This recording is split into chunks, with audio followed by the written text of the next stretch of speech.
Welcome to Executive Leaders Radio, your spot in the corner office, the radio show where executives share their secrets to success. Executive Leaders Radio. You're listening to Executive Leaders Radio, broadcast from Cress's Tyson's office in Virginia. This is your host, Herb Cohen, with my co-hosts, Andrew Howard, Howard Insurance, Tom McBride, Cressa, Jim Morgan, People Stretch Solutions, Michael Buckley, YHB CPAs, and Bonnie Sewell, who is American Capital Planning, as well as John Schuhart, Graybeard Coaching. John, can you give us a rundown on who we have on the show today, please? Sure, Herb. Our first guest is Rob Klingensmith, Managing Director for Wealth Management at PB Mayers. Then we'll talk with Kelly Campbell, President and CEO of Campbell Wealth Management Incorporated. Then we'll talk with Arianne Bennett, President of the Amsterdam Falafelshop. And we'll wrap up with John Graham, President and CEO of ASAE, the Center for Association Leadership. Let's get to know our first guest, Rob Klingensmith, Managing Director, Wealth Management of PB Mayers. Rob, what is PB Mayers? PB Mayers is a 50-year-old accounting firm, and the wealth management division within that firm is what I run. All right. How large or how small is the team? The accounting firm has 320 employees. The wealth management has 15 team members. All right. And where are you from originally? I was born in Hawaii, moved to Denver, Colorado at the age of 7. All right. And how many brothers and sisters? I have a sister that's 7 years older, a brother that's 14 years older. Okie dokie. And what was going on with you 8 to 14 years oldish? From 8 to 14, I was out in the woods, walking through creeks, catching salamanders and snakes, and probably looking for as much adventure as I possibly could when I wasn't doing chores or sitting in school. Mm-hmm. Jim? So, Rob, you mentioned that you were in sports as a kid. What sports did you play? I played soccer for the majority of my youth. I wrestled, played football, played basketball. And soccer was your number one sport? Yes. What position do you play? I played forward. And what attracted you to the forward position? I probably despise being average. I would say it was that significant, so I wanted to be the person that was in front, scoring goals and making headlines, so to speak. And how do you bring that drive to your job today? Well, I think I need to be the point of the spear. I have to be the individual that rolls his sleeves up, that stands out and leads from the front, versus being behind and being average. I get it. Bonnie? What did your parents do for a living? My dad spent 23 years in the Navy, retired, and then was with FEMA and retired from that organization. My mom was in the government in logistics. And based on your story, you didn't follow a simple, secure path. So how are you so comfortable with contradictions and contrasts? Well, my mom was an extreme extrovert. My dad's very introverted. So I saw those polar opposites growing up. And I think I ended up somewhere in the middle, so I got the best of both worlds. I became a fairly good listener from my father, but entrepreneurial and aggressive from my mother, and apply that now in my day-to-day job when I'm leading. Andrew? In the green room, Rob, you mentioned you had to help Dad out a lot growing up. What was he asking you to do? Oh, we did everything. I changed brakes, I think, when I was 10 years old, laid cement, built fences, painted, laid sod. My dad never hired anyone to do anything. I was his contractor. So how young were you when you started to make money? I was 8 when we moved to Denver. I started shoveling driveways for money in the wintertime and mowing lawns in the summer. And why didn't you continue to do that work? Well, I wanted to make a lot of money, so I found that working in the white-collar world and doing what I do today was probably the path of least resistance to become successful financially. Mm-hmm. Thomas? Wait a second. You were on the beaches of Hawaii, and then you're telling me that at 8 you were shoveling snow in Colorado. What did that do? Yeah, well, for most folks, you would think you'd want to go the other direction. I was so excited to see snow that it was a highlight of my childhood, and it allowed me to learn how to roll up my sleeves and do work. Shoveling driveways every Saturday and Sunday. So you're pretty big spread between siblings. Your sister's, 7 years older, and your older brother's 14 years older. What's the relationship with your siblings, and where do you stand within the family tree? What's your role within the family as the youngest? My sister is probably the person that engages the family and my parents the most on a daily basis, and I have become kind of an advisor to my sister. My parents are quite a bit older now and start to need more of our help, and she usually seeks my counsel, go figure, since I'm the youngest by 7 years. So I do a lot of advising. What's the similarity between your role in the family and what you do for a living? So I think it's inherent. I advise people on a daily basis. I advise my team. That's one of my primary roles in my leadership position is to provide advice to both clients and our team members. Gotcha. John? You said earlier before the show that you served in the Coast Guard. What did you do in the Coast Guard? I was a helicopter rescue swimmer for 8 years. So what led you to jump out of perfectly good working helicopters? It was that seeking adventure that started at a very early age. I always wanted to be looking for blind corners, see what's next. I didn't feel comfortable with complacency or being average, and that was the next best thing, was jumping out of helicopters. And I wanted to save people. I wanted to help, which dovetails nicely in what I do today. I help people on a daily basis. Well, what do you rescue people? No, figuratively, so to speak, I rescue people and their finances. I mean, that's what keeps us gainfully employed is helping people with their finances. What did you learn about leading and teamwork in that Coast Guard role? You have to have a very specific perspective on your part on the team. You have to know how to collaborate, know how to take orders and give orders. So I learned from both sides of the spectrum how to take orders, and then ultimately when I became a leader in the Coast Guard, how to give orders and execute a mission. Kind of like being part of your family, huh? Absolutely. It sounds like you really grew up here. It sounds like you really matured in the Coast Guard. I did. I mean, I was stationed in Alaska, and when you're sitting in the doorway of a helicopter hovering over the Bering Sea at night, and you got to go into that water that's probably about 45 degrees and execute a mission, you grow up really quick. Jim? So it sounds like you had a lot of leadership experience. Where was the first time that you experienced or did that leadership as a youth? In sports, on soccer teams as a team captain. So you gravitated to that pretty early on. I did. I always felt like I had a natural tendency toward leadership. It was just very intuitive for me. How young were you when you were the captain of the team? Probably the first was when I was on a competitive team at age 11. And how'd you get to be the captain of that team? Did you get elected, or did you scream and yell at everybody, or how'd that happen? This coach picked me out. Why'd the coach pick you out? Probably because I was more vocal than a lot of the other players on the team. But what else? What was your effect on the other teammates? Always was a motivator. I always tried to motivate the people around me, whether it was in sports or my friends, What do you mean family. you're always a motivator? What do you mean? I always try to encourage others to do their best. I feel that, and have felt from as long as I can remember, that if the people around me do great, then I'm going to do great. What's that have to do with building this thing called wealth management at PB Mayors? So it's very, very important to motivate individuals, team members on a daily basis, so that we can excel together. If everyone around you is a star, then they're going to make you a star as well. Am I drawing a connection there that's fair or unfair between your role in these sports teams when you were 11, starting at 11, and what you're doing nowadays? Absolutely. I mean, I've grown up in teams. I was part of a team in the Coast Guard, and that was one of my sole focuses at PB Mayors is to build a team, not to have a bunch of individuals, but to build a cohesive unit. I just wanted to make sure I understood. Who's got the next How question? young were you when you realized that, or first realized you didn't want to be average? Oh, heck, as far as I can remember, I used to daydream about being the star quarterback or the star soccer player. I mean, it was as early as I can remember. I always wanted to. I felt it was more of a pain point than a pleasure. It was more of a concern about being average. If your team lost, what was your reaction to a loss as a captain in that age?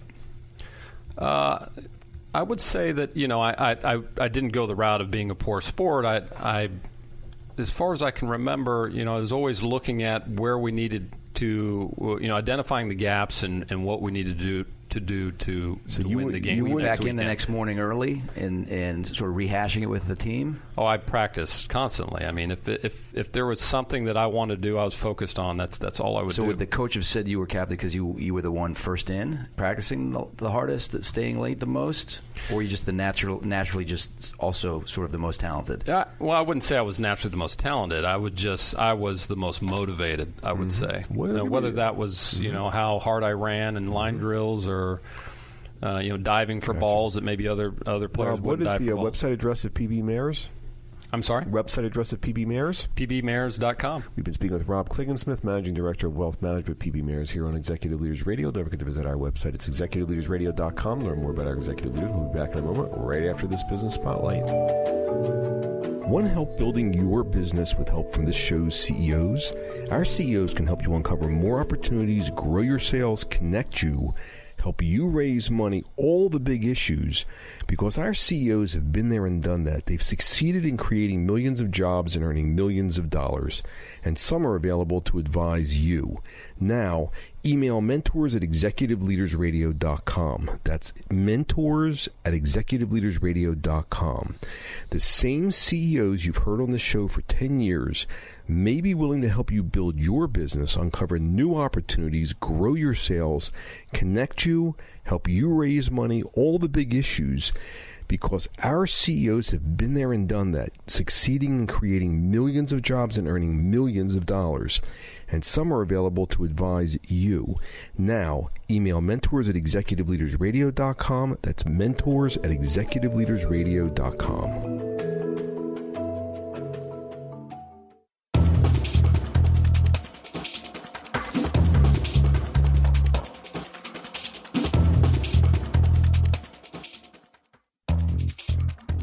We're back. You're listening to Executive Leaders Radio. This is your host, Herb Cohen. We'd like to introduce Kelly Campbell. Kelly is the president and CEO of Campbell Wealth Management. Kelly, what is Campbell Wealth Management, and how many dollars do you manage? Well, we're a retirement-only company. We work with people about to retire and in retirement, and we manage about $600 million of assets. Wow. And where are you from originally? Well, originally I'm from my mom, but prior to that, or after that, I'm from I was an Army brat, but we ended up settling in Baltimore. All right. And 8 to 14 years old, what were you up to? What were you doing? How young were you when you were making money? Well, I first started making money, I guess, when I was about 8 years old.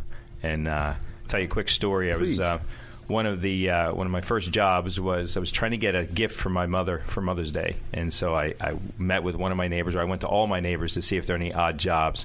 And I remember this woman like it was yesterday. Her name was Rose Boycott, and an awesome woman. She gave me a job. I was doing, just picking strawberries for her, doing stuff in her garden. But it was all about making money to buy my mother that gift. And you had the guts at 8 years old to go to all the neighbors? Oh, absolutely. Wow. I understand at the age of 10, you made your first capital investment. What was that? So going from Miss Boycott to other things, I started cutting grass. And, and I said, hey, I could cut more lawns if I had a riding lawnmower. So I saved up my money, and my mom and dad brought me to Sears, and we bought our first riding lawnmower. I bought my first riding lawnmower. At the age of 10. And I understand that something happened where you started another business when you were 15, something with a body shop where you were fixing cars.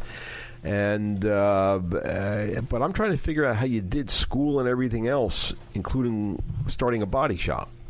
Yeah, so I did the body shop business for a good while. I did it all through college as well, but it was a good way to make money. But one of the things I had to do was I had to get up really early, because if I had classes or if I had to work, I had to do that job first. How early were you getting up? Well, I'd get up about 4 in the morning, and I'd go to my body shop. How old were you? I've probably done that since I was 14 or 15. Most kids are sleeping at 4 in the morning, and you're going ahead and working. I was excited to wake up. I thought sleep was a waste of time. Jim? So it sounds like you had a lot of work that you were doing. What type of clubs or sports or those type of activities did you do in school?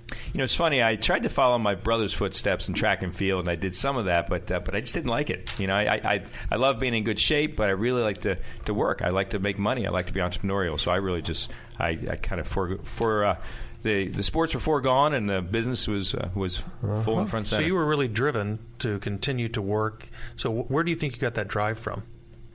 Yeah, I don't know exactly where I get the drive from. My mother, when I was young, just told me, you can do anything you put your mind to. And I have absolutely thought that no matter what. And I think that was one of the most, I remember her telling me that 1,000 times when I was a kid. How young were you when you got told that? I was probably, I remember being in the bathtub, so probably about age of 4. Wow. Bonnie? Body and vendor work is really physical, and you were good at it.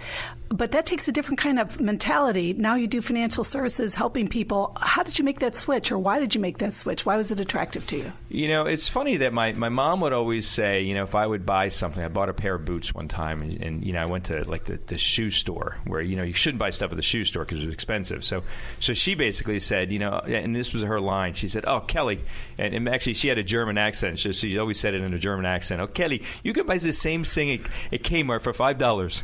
And I've told that to my sons and my daughter, and I just didn't like that. So I said, I want to get the nicer stuff. I want to get the higher quality, and I knew that I couldn't do it with what I was doing. So I just said, I want to do what's going to make more money and what's going to put me in a better situation. And that's where I really thought, working with people's money, helping them, do the right thing with money, I could make money. Perfect. Doing that. Andrew? You mentioned an older brother. Any other siblings? So I have an older brother and an older sister. And what are the ages? So my sister's 2 years older and my brother's 1 year older. I'm the baby of the family. So in the green room, Kelly, you told a great story about how you would come home and you'd find your brother doing what? Yeah, it's funny. We'd come home from high school. My brother would go right in front of the TV, and he'd be watching, all the different TV shows. And it used to make me so mad. And we used to tell him, I said, "Why are you wasting your life watching TV?" How does that play into how you run Campbell Wealth Management today? And, I just think that there's so many things that we can do to be more productive. To not only as a person but as people and as a company. That it just drives me every day. Mm-hmm. Thomas, what was your relationship with your dad like? Well, my dad and I didn't really get along.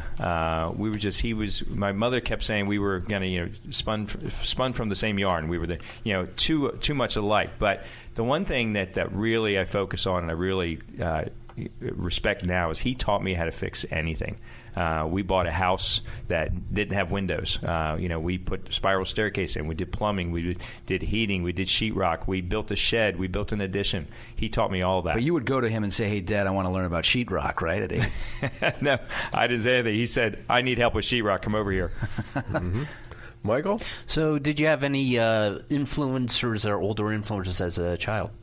I wouldn't say I had a specific influence like a coach or anything like that, but one of the things I did, if I needed to know how to do something, I would find out who knew how to do it, and I would go to that person, and that was really important to me, and even is today. If, I want to be the best financial planning firm out there, I've met with the best financial planners out there to find out, what are you doing? How are you being successful? And what's interesting, they want to share. They want to tell you what they're doing and give you great advice, and I've gotten it from many, many, many people. Mm-hmm. John? So what did you learn from running a body shop that applies in your work at the Campbell Wealth Management? I think it's just there's a lot of coordination of things. In other words, if you're going to coordinate painting a car, you need to start from ground one, and there are certain steps in the process. And I've built that into our business from the standpoint of when we're working with folks and trying to help them retire, there are certain things we need to do. So I've built a step-by-step process that we follow with every single client every single year. So how do you take care of clients? How does that come out from the body shop? Well, I think one of the things I realized as well is that with the body shop, I was doing a lot of it on my own. That's why I had to get up at 4 a.m. With my business, it's a lot more important to have a team.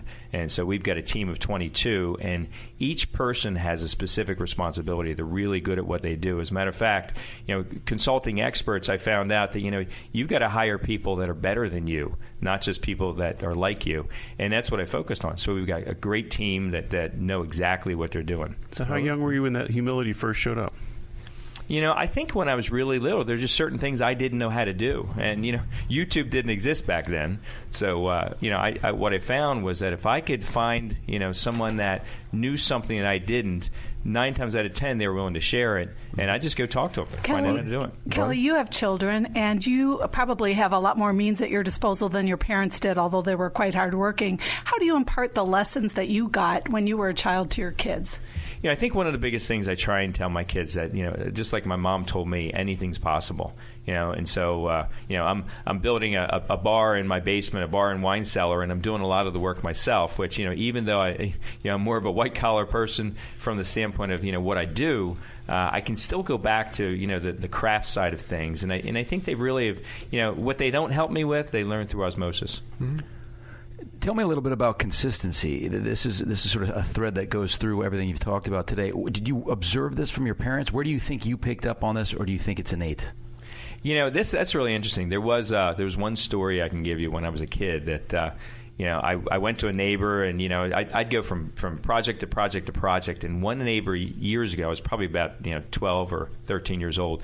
He said, Kelly, the thing that you don't follow through on things. You come to me with this, and then you're asking a question about that. And a week later, you come up with something else. He said, you need more. And he didn't use the word consistency. I don't know what he said.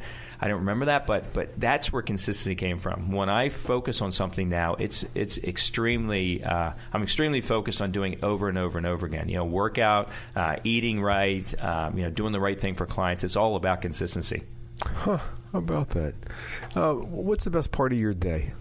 The best thing I see is when my either a client comes up to me and says, Kelly, you changed my life because you told me to do this. Or when a team member comes up and says, Kelly, hey, you told me to do that, and I tried it. Hey, and it worked. I just really love to hear that. Wow. So it sounds to me like you're like your father. You like giving people, you like helping people help you, and then you like it when they take the ball and run with it. You like when people take the ball and run with it, don't you? Oh, absolutely. Uh-huh. The website address of your organization is? CampbellWealth.com. CampbellWealth.com. Kelly, do you ever see yourself retiring? Not really. Why? I don't know what I'd do. If I retired from one thing, I'd do something else. I think there's so many things we can do to help other people to do anything's possible, like my mother said. But the key is to have the financial stability so that you can do what you want to do, which is really what you're helping other people do as well as yourself. Give me the website address one more time. CampbellWealth.com. CampbellWealth.com. We've been talking with Kelly Campbell, President and CEO of Campbell Wealth Management here on Executive Leaders Radio. We'll be back in a moment right after this break.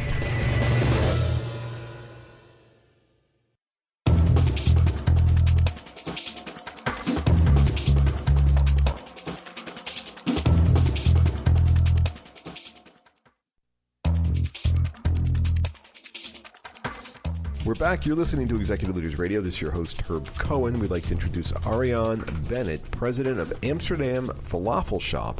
Arianne, what is Amsterdam Falafelshop? What are you guys doing?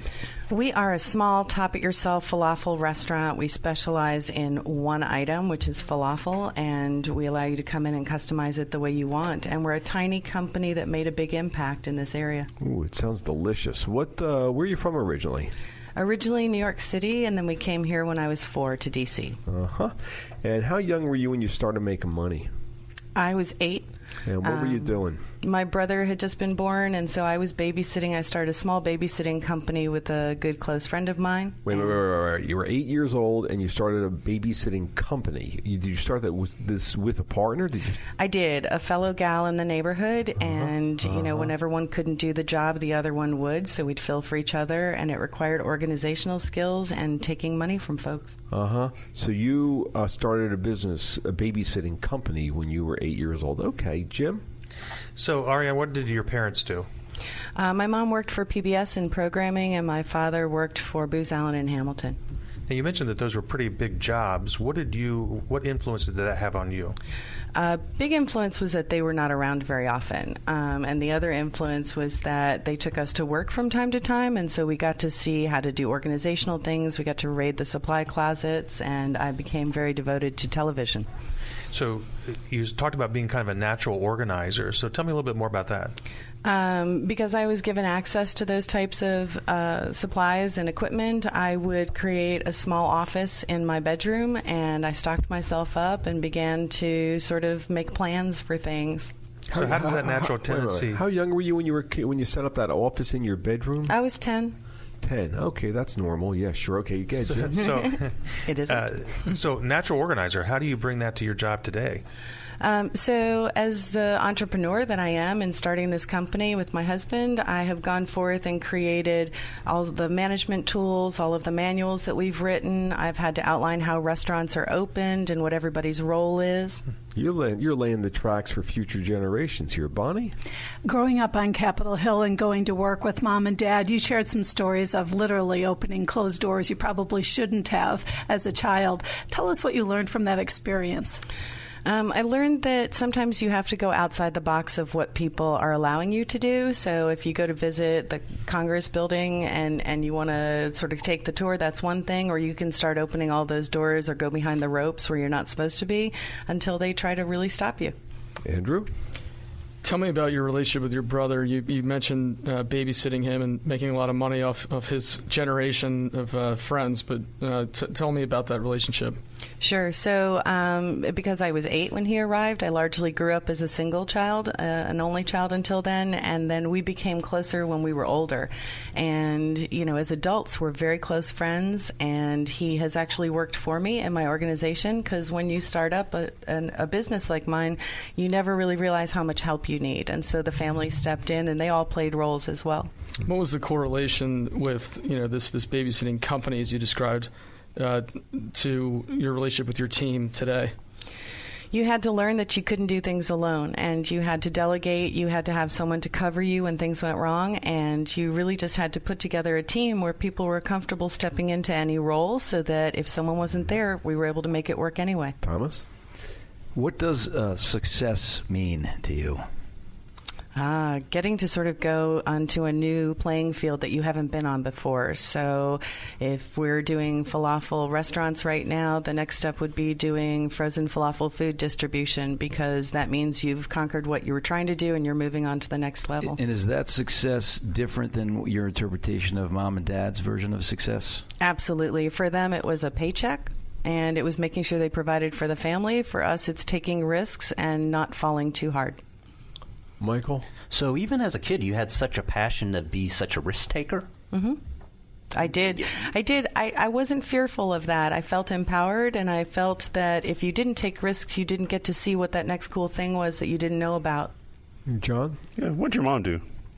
So my mom was a programmer at PBS, and so she selected the type of shows that folks would watch. So what effect, or what did TV do for your life?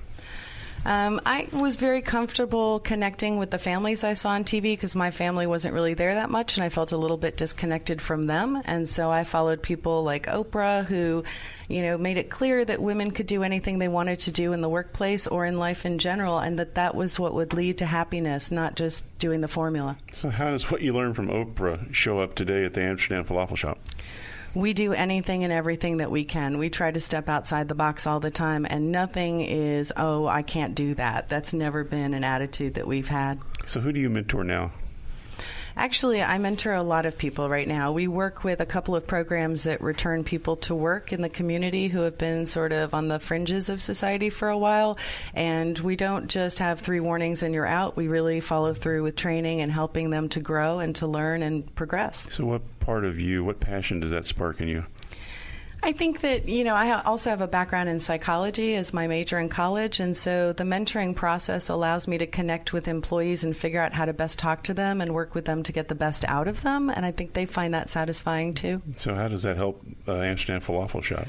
I don't think you can run an organization without individually addressing the people and the way they are within the company, and you have to be super flexible and find different ways to approach people to get the best out of them. So it all goes back to relationships and family. Absolutely. You have to play that role of a facilitator to help people be the best that they can be. Arianne, if I was doing a good interview, what would I have brought out? What have I not brought out that's important to you? I think that a lot of kids who grow up independently in a family get to sort of experience the duality of their life. There's that life within the family structure where you have to meet expectations and bring home the A's and do the things that they want you to do, so that you can break outside the box and go exploring and do the things that might otherwise get you in trouble, but they're a lot more understanding of because you did what you were supposed to do. Bonnie, what are you thinking?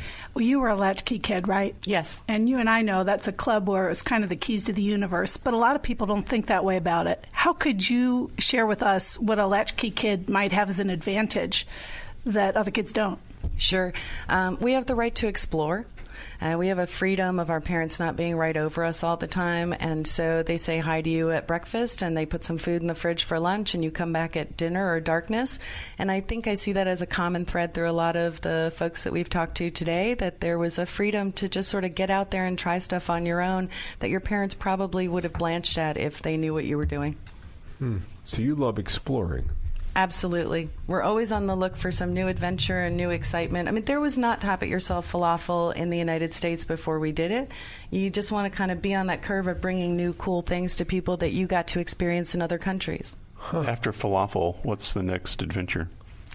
Well, I'm not sure. I'm hoping retirement at one point because that would open up a whole new world to us of being able to travel and follow our passions like scuba diving and exploration.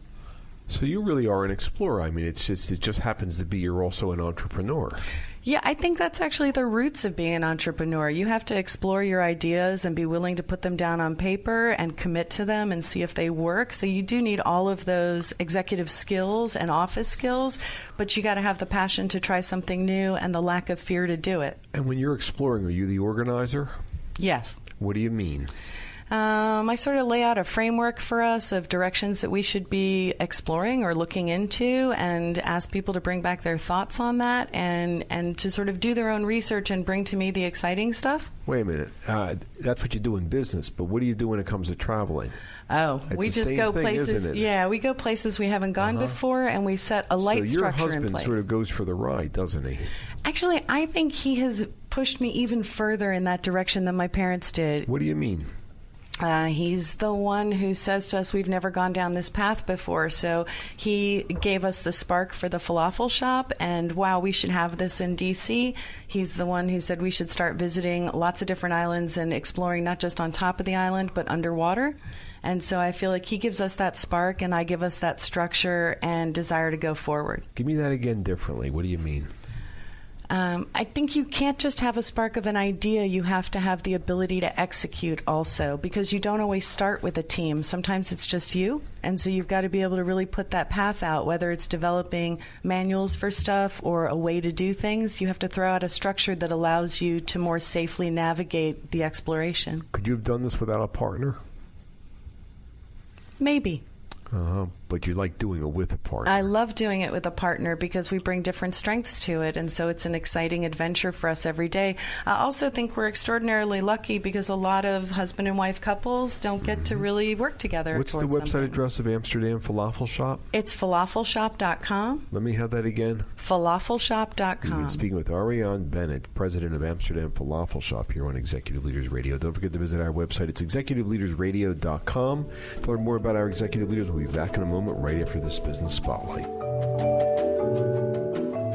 Want help building your business with help from this show's CEOs? Our CEOs can help you uncover more opportunities, grow your sales, connect you, help you raise money, all the big issues, because our CEOs have been there and done that. They've succeeded in creating millions of jobs and earning millions of dollars, and some are available to advise you. Now, email mentors@executiveleadersradio.com. That's mentors@executiveleadersradio.com. The same CEOs you've heard on the show for 10 years may be willing to help you build your business, uncover new opportunities, grow your sales, connect you, help you raise money, all the big issues, because our CEOs have been there and done that, succeeding in creating millions of jobs and earning millions of dollars. And some are available to advise you. Now, email mentors@executiveleadersradio.com. That's mentors@executiveleadersradio.com.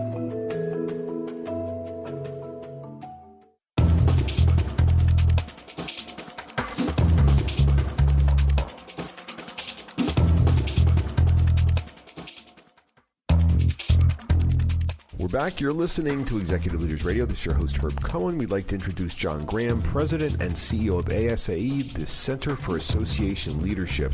John, what is the Center for Association Leadership? The ASAE, which tagline Center for Association Leadership, is really the association for associations. What we do is we help association professionals do their jobs better, more effectively, more productively. How many members you got? 45,000. 45,000 members. Where are you from originally? Originally from Philadelphia and been in D.C. for 35 years. How many brothers and sisters? 5. And where are you in the pecking order? Oldest. You're the oldest of 5. And tell us about your grandfather's farm. How young were you when you started working on it? And until how long were you working on it, and what did you do there? Well, during the summers, my parents moved to my grandfather's farm because he could no longer keep it up. And so they built him and my grandmother an apartment behind our house, which was his old house. And during the summers, he would grow things. And I would go out and pick them. It was hard work. It was hot work, baling hay, vaccinating chickens, doing a lot of different things that you do on a farm. From the age gives you a real of 10 education. to 15, huh? From the age of 10 to 15, you mentioned earlier. Jim? What type of activities were you involved with as a youth?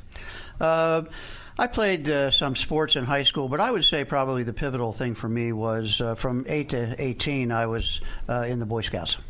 And what was it you liked about the Boy Scouts? I liked, several things. One, I liked the camping. I liked the outdoors.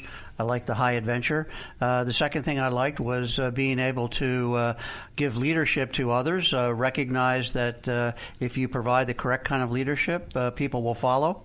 And I enjoyed doing that, bringing people together. And it was values-based leadership, which I thought was very important as well. So what values did you learn from Boy Scouts? Basically, the Scout Oath and Law, being trustworthy, being loyal, being honest, representing yourself correctly, being authentic, which in this day and age is an important values and characteristics. So it sounds like it really established a foundation of character.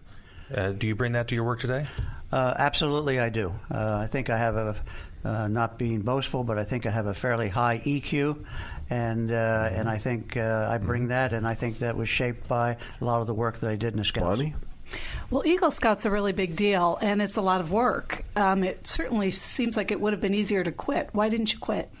Well, 2 reasons. A, I liked being in the Boy Scouts, and so I continued on, and my Scoutmaster gave me a lot of encouragement. But if I'm being totally honest, my mother pushed me a little bit along the way as well. Arianne? So I see a natural tie-in between your time in the Boy Scouts and what you're doing today for associations. Can you tell us a little bit about how you affect those associations? Well, I think when you're in the Scouts, what you're learning to do, what you've learned to do, you help younger Scouts learn to do. And I think at ASAE, that's exactly what we do. We have a body of knowledge around the profession of association management. Most people who get into association management get there by accident, not by design. There's no formal education program for that. So, as I said earlier, we help people do their jobs better, be more productive, more effective, and, at the end of the day, we are distributing content and knowledge. Thomas? John, I don't expect you to remember, but this is sort of a daily occurrence for you, no doubt, but at an association event in Chicago recently, it was clear that there's a lot of gratitude for your career, and I'm not saying that you're either halfway through that or at the end of the first quarter, but 16 years running ASAE, you've no doubt helped influence a lot of the association How do you executives. know that? You were at a meeting with John? It was at an event, and it was very clear. I have a client who was also there, and it was very clear that just there was a sort of an effort by basically everyone there to try to come up to John and tell him thank you and say hello. Why would people want to come up to you and say, why would people be so appreciative and hold you in such high esteem? Well, because of the work that ASAE does is really work around helping people why would do they their hold jobs you better. in such high esteem? Because basically I run the Association for Associations, and I help people get jobs. Gotcha. And it's the Boy Scout stuff, the trustworthy, loyal. I understand. Andrew? John, going back to Mom, you mentioned her influence in encouraging you with the Boy Scouts. There was a change for a little while where she wasn't around as much, and you told a great story in the green room about a card you wrote to your mom at age 10. Yeah, my mother had a nervous breakdown and had to go away for about 6 months, and it happened to be over my birthday. And I wrote her a card asking for permission to celebrate my birthday because I wanted a certain present, and she didn't know.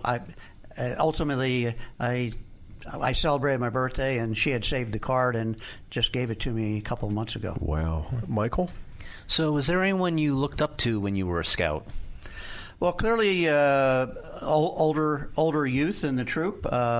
Certainly, my scoutmaster was a real influence, and I think that how is he a real influence? What do you mean? I think when you're in the scouting program, scoutmasters I think have a special place in the scouting program. They're providing the modeling of behavior, the training, the education, and the motivation to continue to move forward. And so I think it's a great opportunity.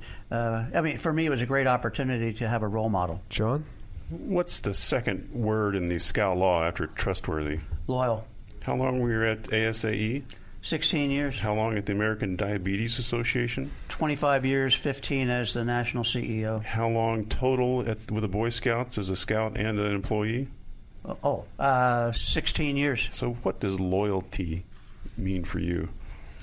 Loyalty means being authentic, being trustworthy, being able to recognize people for what they've done, and taking care of people who have helped take care of you. And who are you imprinting that loyalty on now? My staff, my volunteer leadership. The beauty of what I've done all my career, I think, is bringing together volunteer leadership and staff leadership to create something that neither could have created on their own alone. So to me, that even goes back to working on the farm. You hated it, but you did it. And you even were loyal to your mom. You asked her permission. Could you, really actually enjoy or celebrate your birthday? Tell us more about where this loyalty comes from. I think, to be quite honest, I was raised in a family that certainly practiced loyalty and being trustworthy. My father was a stickler for being honest and not lying. And I think it came from the scouting program. I was in that program as a youth for 10 of my 18 years. Arianne, what are you thinking? That's what it was all about. I'm just wondering if you found that you gained a lot of your skills in fluidity and reacting and helping people because of the dynamic in your family and facing different challenges as you were growing up. Yeah, I think there was some of that, and it was pointed out that, and I've pointed it out, that I learned working on a farm that was work that I really didn't want to do for the rest of my life. Mm-hmm. My grandfather, put me in bondage. He wouldn't pay me, and just thought I should do it because I was there. Jim? So, John, certainly when you're in scouting, you don't realize at the time the number of people that have an impact on you, but certainly later you do. How are you giving back to scouting now? I'm currently the president of the National Capital Area Council of the Boy Scouts. Prior to that, I was vice president for finance, which is basically fundraising. So I still do raise money for the Boy Scouts now. Tom? I was just going to ask John, it was apparent that a lot of people have gratitude for your efforts. What are you grateful for over your career? I'm grateful for having had the opportunity to make an everyday difference in people's lives. What are you talking about? What do you mean? I make an everyday difference in people's lives now by helping people do their jobs better and therefore be more effective and therefore get promoted and get new jobs. When I was with the American Diabetes Association, we really had the opportunity as an organization to improve people's lives on an everyday basis. If you look back when I first started with diabetes and you look now, amputate 50% of all amputations were caused by diabetes. That number has dropped more than in half. But diabetes was the leading cause of blindness. That number has dropped in half. And so the impact that I've been able to have in the careers that I've been had has made an everyday difference. Wow. And you go into these. Do you go in with this vision of helping? I do.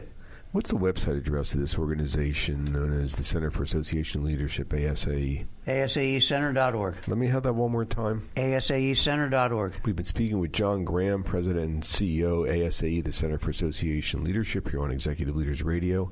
John, can you give us a rundown on who else we've had the opportunity of speaking with today? Sure, Herb. Our first guest was Rob Klingensmith, Managing Director of Wealth Management at PB Mayors. Then we talked to Kelly Campbell, President and CEO of Campbell Wealth Management.